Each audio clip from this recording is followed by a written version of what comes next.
Alright, so what's going on, guys? My name's Chopper. Today I have the full solo Easter egg tutorial for zombies in Spaceland. This is going to be the ultimate guide to help you get this done by yourself. This is going to be a tutorial and also kind of a strategy guide to help you get through, the toughest steps of this Easter egg, which is probably going to be the SETI step and then also the boss fight itself. So this is going to break down everything you need to do to actually get this completed. Now, I worked really hard on this. If you guys do end up enjoying this, or if this does help you, make sure to leave a like, guys. We're going to go for 200 likes here on the tutorial, guys. I really would appreciate it. I worked very, very hard to make sure this is as good as possible. Let's go ahead and jump in. So the first thing you're going to need to do is build your SETI. You can see this down here in your menu, and we're going to be going from left to right. The first piece is going to be the calculator. One location could be right here sitting on this bench over here in the spawn. The second location for the calculator could be right over here on this yellow table in the Kepler system. And then the third and final location could be over here in the arcade sitting on this blue trash can. And then for the second piece for the boombox, the first location could be over here by spawn sitting by this popcorn bin. The second location can be over here in the Kepler system right by the power sitting on this bar table. And then the third and final location will be over in the stamina room sitting on this bar table in the corner. So then the last piece we're going to need to get is the umbrella, and the first one could be over here on this red bench inside the spawn. Very, very easy to see. The second location can be inside of Polar Peak over here on this table. That is the second one. And then your third and final location can be over here by the rocket over here just sitting in that corner by the control panel itself. So you have all your pieces. You need to find David Hasselhoff and then give those pieces to him so he will give you back the fully developed SETI. Now, it might take a round or two, so if he doesn't give it to you immediately, end the round and keep talking to him until he does give you that, and then eventually he will do so. But once you see that sticker come up, then you can walk around the map and find where you need to drop the SETI. There's 7 different locations. I'm going to show you guys them here in this gameplay, a couple of different ones that I had. This one is probably the easiest to defend, and this one's going to be inside of stamina. But all you need to do when you have your SETI is walk around into the map until you can find a place to drop it. So the first sequence right here, you need to defend it for 1 minute. And what I recommend you do is get yourself the starting pistol upgraded along with PhD flopper. Now, honestly, the first one's not too hard to defend because you do have enough ammo in the starting pistol to normally take care of the rest of the zombies. Build some traps if you need to, which I'm going to recommend for the second and third ones, but honestly, the first one isn't so bad. All you need to do is keep the zombies off of it. You can see the SETI health bar right there, and that is the red little bar that you see right there. Just keep the zombies away from damaging it until the time runs out, and as soon as the time runs out, you'll be able to pick it up, and it'll give you a max ammo. Gas grenades are pretty much a must for the second and third ones. Highly recommend you get gas grenades if you can. They really do help defend it, but as soon as that time runs out, you'll be able to pick up your SETI and then a nuke will drop, and you'll get your max ammo spawn. Now, kind of weirdly, I didn't get my max ammo to spawn this first time on the SETI in this round, but I do end up getting it for the second and third. So for the second sequence, it's going to be a little bit longer than a minute, and here's one of the locations over here by the fountain that's really hard to defend. So what I recommend you do is build a boombox. This really, really helps out a ton if you want to buy yourself some time. And also what I recommend is definitely at least have a couple of explosive weapons and gas grenades if available, right? Make sure you do have your starting pistol. And don't be afraid to use all of your ammo. This doesn't mean spam your starting pistol, but you can at least stretch your ammo till the very end of the timer because you will get your max ammo after the second one. For some reason, I didn't get it on my first drop, but the second and third SETI, assuming you pass them correctly, you will end up getting your max ammo. So just continue to defend it until that time runs out. Pick up your SETI, the nuke will drop, and then you will, of course, receive your max ammo. Then you can move on to the third one, and this is going to be the most difficult one by far. I'm going to tell you guys how to get past this. So what I recommend you do is go to the mystery box and hit for the P-Law. This is an explosive kind of energy weapon. Go and hit for the P-Law if you can, right? If your points can't afford it, then that's just fine. There's other ways around this, but a really good strategy that I found was using the P-Law and your starting pistol. So find wherever you need to drop your SETI next for the third spot, and what you want to do is have your upgraded P-Law out because it shoots explosives.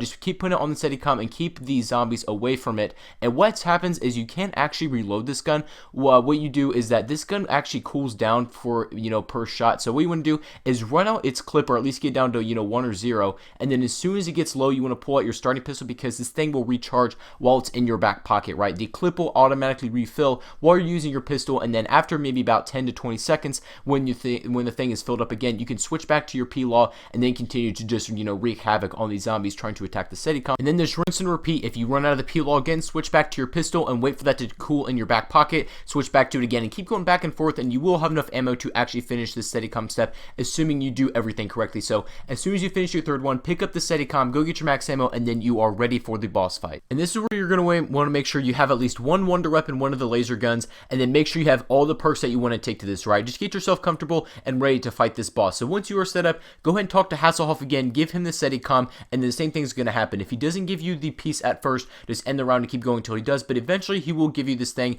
and this is going to look like an amplifier. As you can see right down here, right here in my HUD, he gives this little amplifier, and this means you are ready for the boss fight. You need to go bring this over to spawn. Now, before we jump into this, you want to make sure that you want to have your Fate and Fortune cards all set up. So I'm going to recommend to you a certain deck of the Fate and Fortune cards. If you don't have these, that's okay, but if you do have these, I highly recommend you put these on. I have Mana Up, the Claw one, the Annihilator or the Eraser, and then I have Perkins Short and Raining Bullets, or the Infinite Ammo Drop. And there's reasons for each and every single one I'm going to explain, but Perkins Short is definitely a very important one. Highly recommend you use it if you actually do own it, and pop that as soon as you're ready for the boss fight. This will allow you to take it down and then get up with all your perks back. It basically gives you a second chance. So once you're over here in spawn, take the amplifiers and put it on these gold rings around the Pack-a-Punch machine here. There's going to be these little gold circles. Go ahead and drop an amplifier in it. There's actually a secret one that you can't see right out here in front of the Pack-a-Punch, and then once you have all four, as soon as you touch one, the boss fight will begin. Activate an amplifier and the boss fight will begin. Now, the lights will show up, and I made it really easy for you. We have yellow over here is Journey, red is Spawn, and then green is Kepler, then blue is Polar in my game.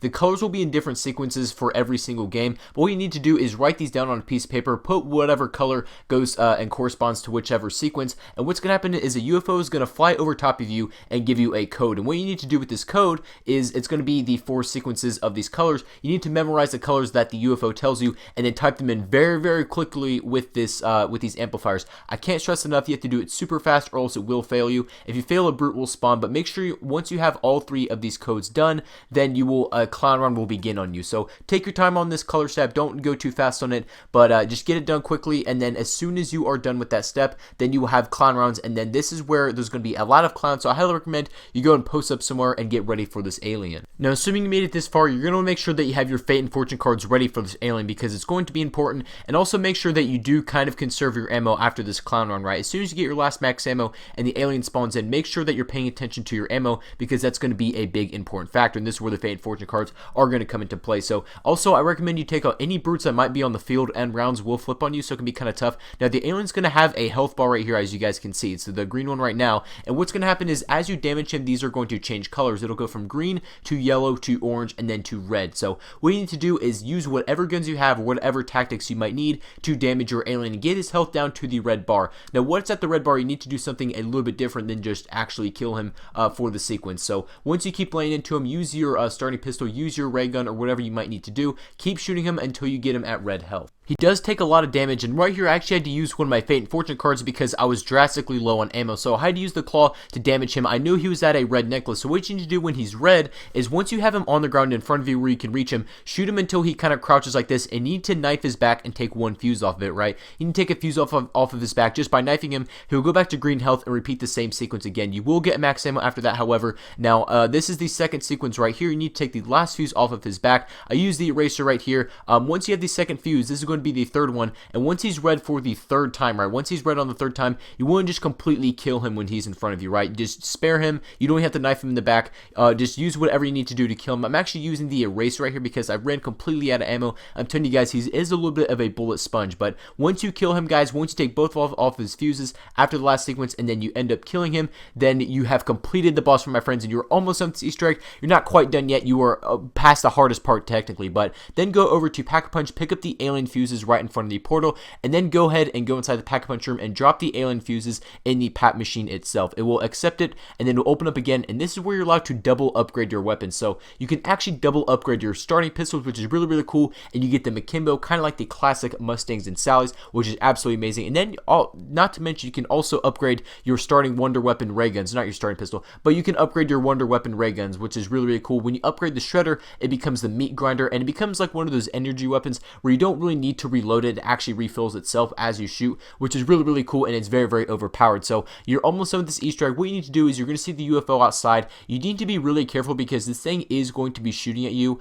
as you're doing this step. But what you need to do is take your ray gun or take your Wonder Weapon, whatever you might have used in the boss fight, and then you see these rings over here on this pink circle by spawn, and you need to shoot these little orbs or these little squares on this, and then you need to make them all orange, so then it will power up the beam over at Pack-a-Punch. So once the UFO is flying over Pack-a-Punch, turn on all of those things. The electric will go into the portal, the beam will shoot up, and then destroy the UFO. And then there you guys go. Once you destroy the UFO, you have completed this Easter egg, my friends. You got it done solo. And then all you have left to do now is to get the trophy, is go up in front of Pack-a-Punch, and you're going to see the piece of the soul key right there. Go ahead and pick that up, and then you have completed, my friends. Once you grab the soul key, then you will get your PlayStation trophy. You will get whatever console you might be on. You will receive your trophy, and then you have completed the Zombies in Spaceland Easter egg, my friends. So I hope this guide did help, guys. I hope this tutorial, kind of made this easier for you, and I hope you do have the best of luck in completing this Easter egg. Now, if you guys did enjoy this, I really did work very, very hard on this to make sure this is as simple, easy to follow, and will help you get this Easter egg done as quickly as possible. So if you guys did enjoy this, a like rating would really be appreciated. We're going to go for 200 likes, my friends. That would be absolutely amazing. Hopefully, we can just destroy that like goal. 200 likes would be phenomenal. Thank you, everybody, so much for watching the video. I really appreciate it, guys. Thank you, everybody, for coming out once again, and I'll catch you guys on the next video.